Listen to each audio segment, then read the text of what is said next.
wait lang.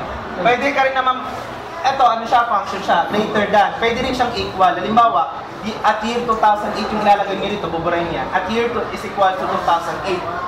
At year 2008, lahat ng data mo doon 1. Pero, kapag naka-monthly kayo, makikita nyo naman yun, M2 monthly, pag Q quarterly. Pag year 2008 at year 2008, lahat ng month 1 lang. From January to December 2008, lahat ng data dyan naka 1. The rest, 0 na yun. Pag yun yung at, pag greater than, lahat doon. Tapos dito, meron naman during. Kumbaga, during this interval, lahat ng dummy variables, 1.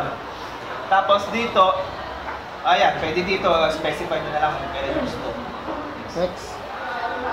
Trend sa seasonality. Sa isang data, syempre, kung mag-forecast ka, dapat alam mo na mayroong trend. Or kung may trend man o hindi, wala. At yung kung present ba yung seasonality, next. Karaniwan yung trend, diba? Pinapasok lang yan karaniwan dito. Halimbawa, ito, nag-estimate ka ng simple regression lang, isang variable. Tapos, ang kita mo ganito yung effect. Pero mapapansin mo, ang taas ang F statistics, so medyo hindi ka na makakabahan, titignan nyo lahat ng assumptions. Kung ito, linear, kung gusto nyo malaman kung linear ba, mamaya ito kasi yung 5 assumptions. Therefore, pag ganito karaniwan, bali ano na yun, marireject na yung isang assumptions or dalawang assumptions dyan pag mataas sobra yung F statistics. So dito, titignan nyo, yung R-squared, medyo mababa, 93.18. Tsaka ito, yung Durbin-Watson, ay di, tama, yung Durbin-Watson stat. Para sa yung Durbin-Watson, mamaya makikita yung serial correlation. Ay, shit.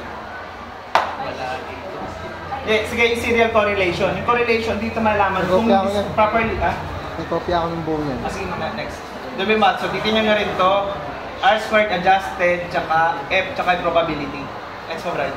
Pero kapag sinama nyo yung trend na as a variable, papasok nyo dito, pwede nyo siya ipasok. Ibig sabihin, yung trend ng dependent, ipapasok nyo rito. Tapos, titignan nyo kung significant. Significant yung trend, ibig sabihin, di ba tanga time series to, yung trend na ito, nakaka-apekto sa kanya. Basta ganun, increasing, ganyan. Increasing pag positive, decreasing pag negative. Titignan nyo dito kasi ito, ibig sabihin significant, 0, 0 na yan eh. Tapos tumaas yung R-squared niya. Seasonality. Pwede nyo, yung seasonality naman, para ipasok nyo sa eViews. Kasi sa atin, turo sa atin nakaraan, Excel. Dito naman sa eViews, dami variables din siya na 1.